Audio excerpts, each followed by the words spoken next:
Ce soir, je vais vous raconter une légende. La légende du fantôme des neiges, du mont Komorebi. Cette histoire commence par la naissance d'une enfant, Ayumi. Sa mère, bien trop fébrile, ne survécut pas à l'accouchement. Raven, le frère d'Ayumi ainsi que leur père, la considérait comme coupable de cette tragédie. Elle fut détestée et haïe pour cela. Elle grandit seule, sans aucun soutien de la part de sa famille ou des autres enfants du village.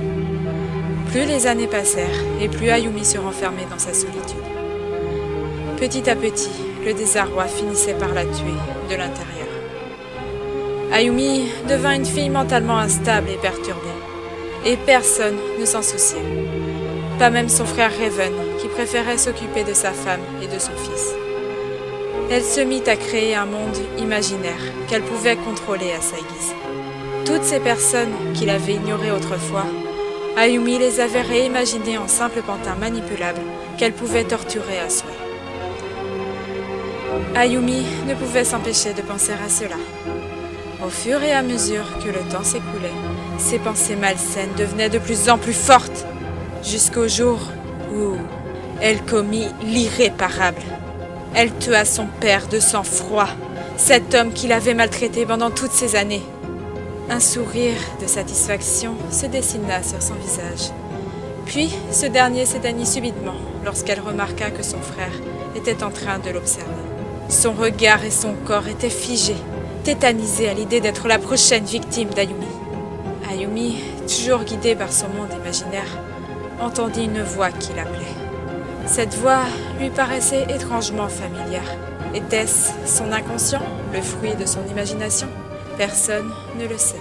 Cette voix répétait à Ayumi qu'elle pourrait devenir ce qu'elle avait toujours désiré, une jeune femme forte et acceptée par les autres. Après quelques hésitations, elle se décida à suivre cette voie, qui la guida jusqu'au sommet de la montagne, qui surplombait la ville où elle habitait. Raven essaya de l'en empêcher, mais elle n'écouta pas. Son rêve était sur le point de se réaliser. Avoir de la reconnaissance, des amis, du bonheur et surtout de la force. C'est tout ce que désirait Ayumi. Raven était désemparé. D'un côté, il haïssait sa sœur pour avoir tué son père, mais d'un autre côté, il ressentait aussi le poids de la culpabilité. Depuis toutes ces années, il avait laissé sombrer sa sœur dans la solitude et la folie, sans jamais lui venir en aide. Lorsqu'il comprit que sa sœur ne reviendrait pas, il dut prendre une décision. Il laissa une lettre destinée à sa femme et son fils, dans laquelle il expliqua tout ce qui venait de se produire. Il exprima son intention de vouloir retrouver sa sœur et de la sauver du mal qui la ronge, et promit de revenir très bientôt. Mais il ne rentra jamais chez lui. Il fut emporté par une tempête et ne fut jamais retrouvé. Était-ce la faute d'Ayumi? Personne ne le sait. Ayumi n'est jamais revenue chez elle. La folie a-t-elle eu raison d'elle? Peut-être ou peut-être pas. Cela fait maintenant plusieurs siècles qu'Ayumi a disparu. La légende raconte que son fantôme rôde toujours au sommet de la montagne et qu'elle y manifeste toujours sa colère en y déclenchant de fortes tempêtes. Il est fort probable que l'une de ces tempêtes soit à l'origine de la disparition de Raven. Aujourd'hui, plus personne n'ose monter au sommet de cette montagne, ni même de parler du fantôme, de peur d'éveiller la colère d'Ayumi.